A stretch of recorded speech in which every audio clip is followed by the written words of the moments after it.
Salut à tous, Suzuki, on se retrouve aujourd'hui pour un nouvel update crypto actu. Le dernier update date du 1er juillet et on avait principalement discuté de la potentielle faillite de Celsius. Juste avant de commencer, comme d'habitude, en description, tu peux retrouver plusieurs liens affiliés et tous ces liens sont avantageux pour toi aussi, comme par exemple Nexo où en déposant 100$, alors après un mois, tu vas gagner 25$ gratuitement. Alors tout d'abord, pour commencer par rapport au marché global de la crypto, au niveau de la capitalisation boursière, alors actuellement, on est sur du 898 trillions de dollars et il y a 5 jours, donc le 1er juillet, lors du précédent update, on était sur du 898 trillions de dollars et par rapport au volume tradé ces dernières 24 heures, on est sur du presque 850 trillions de dollars, qui équivaut à une augmentation de 20%. Alors si on prend le volume tradé ces dernières 48 heures, pas les 24 heures, mais bien les 48 heures. Alors ce matin, on pouvait voir qu'il y avait une augmentation de plus 50%, ce qui est juste énorme. Et alors forcément, directement quand on voit une si grosse augmentation en termes de volume, alors forcément, on a des jetons qui montent dans le vert. Par exemple, on a le Bitcoin. Alors ce matin, le Bitcoin valait presque 22 000 $. Là, il est redescendu. Il vaut actuellement 20 000 174. Et c'est à peu près sur tous les jetons. Donc ce matin, il y avait absolument tous les jetons qui étaient dans le vert pour ces dernières 24 heures. Mais malheureusement, là, en fin de journée, donc pour ce 5 juillet, les cours principaux ont chuté.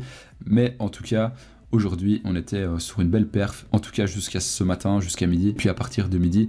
Mais en tout cas, dans sa globalité, le marché global, depuis ces dernières 48 heures, est en perpétuelle augmentation, ce qui est très très bien pour tout le monde. Et ensuite, par rapport à ça, forcément, on peut aller voir le Crypto Fear Grid. Alors le Crypto Fear Grid, comparé à cette dernière semaine, où on variait entre 6 et 12 grand maximum, aujourd'hui, il y a un score de 19. Et justement, dans le dernier update, j'avais dit que si on passait au-dessus de 15, ça pourrait monter assez rapidement au-dessus de 20. Alors là, le score qu'on a actuellement, c'est le même qu'il y avait ce matin. Comme je viens de le dire, le marché a assez chuté donc en fin de journée. Et on est quand même resté sur du 19 parce que ce matin on était aussi sur du 19. Mais en tout cas, comme je l'ai dit, ces dernières 48 heures, le marché est plutôt favorable. Et du coup, forcément, quand la sérénité se renforce sur le Crypto Fear Grid, alors forcément d'un autre côté, on a le marché en lui-même qui est beaucoup plus favorable. Et on peut voir quelques bull market sur quelques jetons. Alors ensuite, forcément, quand on parle de marché global de la crypto, forcément, on va faire une brève analyse du Bitcoin. Son prix d'actuellement 20 194 $, avec une capitalisation boursière de 424 milliards de dollars. Et par rapport à son cours, alors depuis hier, donc le 4 juillet, le cours du Bitcoin est vraiment très très volatile. Donc on peut voir que ce matin, il valait 20 367 $ et qu'ensuite, vers 15 heures, il valait seulement 19 300 $. Et ensuite, on peut voir que depuis quelques heures, ça commence à remonter petit à petit et il vaut déjà presque 20 000 $. Donc actuellement, il vaut 20 193 $. Donc en fait, si on prend directement sur la partie TradingView, donc avec ce graphique, on voit directement que c'était beaucoup plus volatile et on peut voir qu'en une seule journée, il y a eu presque 6% de pertes et ensuite directement par la suite, donc à partir de 15 heures, on a eu une grosse hausse et on est presque à 5% aussi. Et tout ça, c'est seulement en un seul jour. Alors, il y a quelque chose d'assez intéressant par rapport au cours du Bitcoin cette semaine. C'est à peu près ce que je disais dans l'update précédent. Dans l'update précédent, en fait, ce que j'expliquais, c'est que le Bitcoin, depuis un mois, il a déjà subi plusieurs bull market et ensuite directement, le cours rechute lourdement pour revenir à la case départ, comme s'il n'y avait pas eu du tout de bull market. Et en fait, c'est assez dommage parce qu'à chaque fois, la plupart des holders sont très satisfaits de la remontée en pensant que c'est une porte de sortie concernant la baisse du marché global de la crypto. Mais directement après, il y a énormément de revendeurs qui revendent leur position et au stade du pré-bull market. Et en gros, ça en fait, c'est de la spéculation pure et simple de la part de beaucoup de personnes. Donc en fait, on peut voir que sur le graphique, on a un marché qui tourne entre bull market, juste ici, ensuite directement bear market. Et après encore bull market, bear market, bull market, bull market et ensuite bear market et ensuite bull market encore une fois. Et ensuite là par rapport à cette hausse qu'on a justement ici depuis quelques heures, forcément on espère tous que ça va continuer et qu'on va enfin faire une cassure haussière. Pas une petite cassure haussière, forcément une grosse cassure haussière, histoire de rattraper un peu les pertes qu'on a depuis plusieurs mois. Et comme ça il y a également le Crypto Fear Grid qui se stabilise et dont la sérénité va augmenter. Et ensuite, comme ça attire beaucoup plus d'investisseurs, beaucoup plus de holders. Et comme ça, on a de nouveau un marché qui commence à remonter dans les 30 000, 40 000, et etc. Alors, je sais pas du tout, je vais pas du tout prévoir parce que, au final, on ne sait pas prévoir les choses sur un cours du Bitcoin. Mais en tout cas, ce qu'on devrait viser, c'est vraiment éviter qu'il y ait tous ces spéculateurs qui essayent de faire du profit sur des petites hausses et ensuite qui revendent directement leur position parce qu'au final, c'est tout simplement de la faute des gros spéculateurs qui mettent des grosses sommes, et c'est pour ça qu'on voit directement des cours qui peuvent passer d'un 18 700 $ à directement en une seule journée à du presque 21 000 $ pour directement rechuter par la suite en seulement quelques heures et faire des chutes d'environ presque 8%. Et justement là, on avait eu une hausse de 10% en seulement quelques heures. Et en fait, le but actuellement, c'est vraiment d'éviter à nouveau un bear market, parce que des bear market, bull market, bear market, on en voit assez pour le moment. C'est un scénario qui devient de plus en plus fréquent sur le marché du Bitcoin, et ça commence à forcément lasser énormément de holders, puisque ça fait plusieurs mois que ça dure.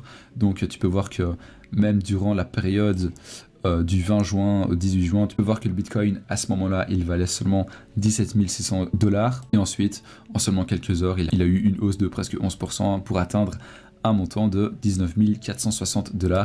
Et directement après, comme d'habitude, et comme on s'en doute, on a directement une rechute assez violente.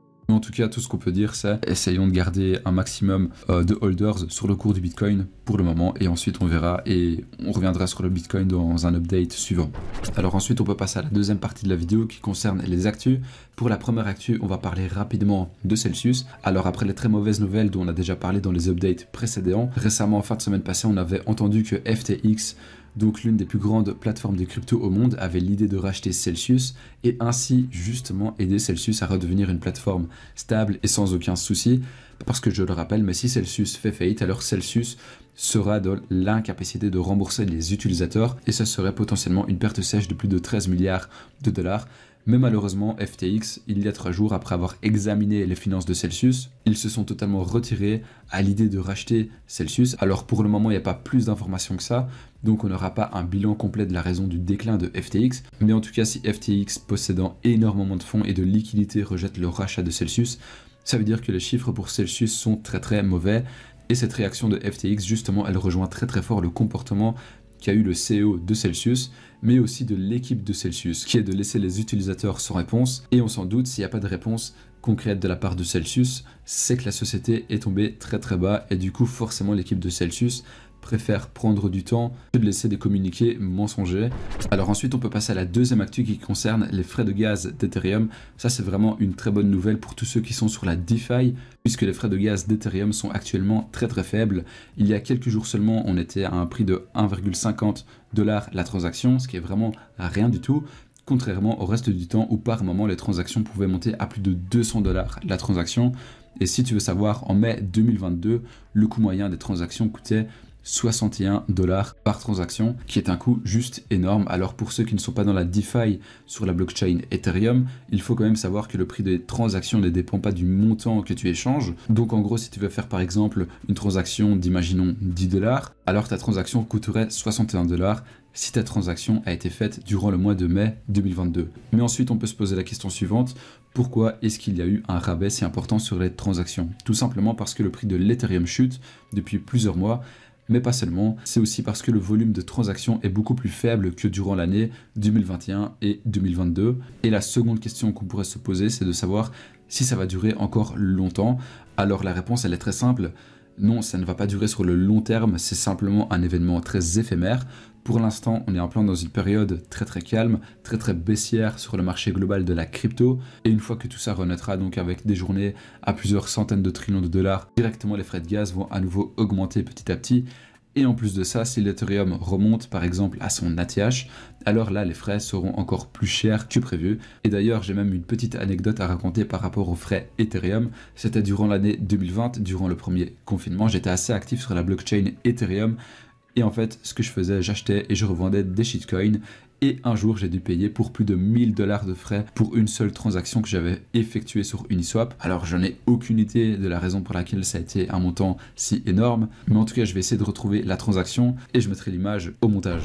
Alors ensuite, on peut passer à la prochaine et dernière actu. Ça concerne pas du tout les cryptos, mais plutôt le marché des devises. Mais c'est quand même important d'en parler car c'est assez historique, puisque l'euro va bientôt avoir la même valeur que le dollar. Pour le moment, un euro vaut 1,025 $ et c'est la première fois depuis l'année 2022 que l'euro est si faible face au dollar. En 2017, il avait quand même atteint un seuil de 1,033 $, mais c'est pas du tout descendu en dessous de 1,03 $. Et en fait, juste pour que tu puisses te rendre compte de ce cap historique, Dans les années 2008-2010, l'euro avait presque 2 fois plus de valeur que le dollar. Et d'après énormément d'analystes, d'experts, l'euro pourrait potentiellement, dans les prochains jours ou prochaines semaines, avoir la même valeur que le dollar. Donc il atteindrait la parité, chose qui est juste un événement historique. Et en fait, on peut se poser la question, pourquoi est-ce que l'euro devrait avoir la même valeur que le dollar prochainement ? Tout simplement parce que les craintes d'une récession font baisser la valeur de l'euro et les opérateurs font le pari que la Banque centrale américaine va continuer à monter les taux d'intérêt de manière agressive pour maîtriser l'inflation américaine. Alors on arrive déjà à la fin de l'update crypto actu.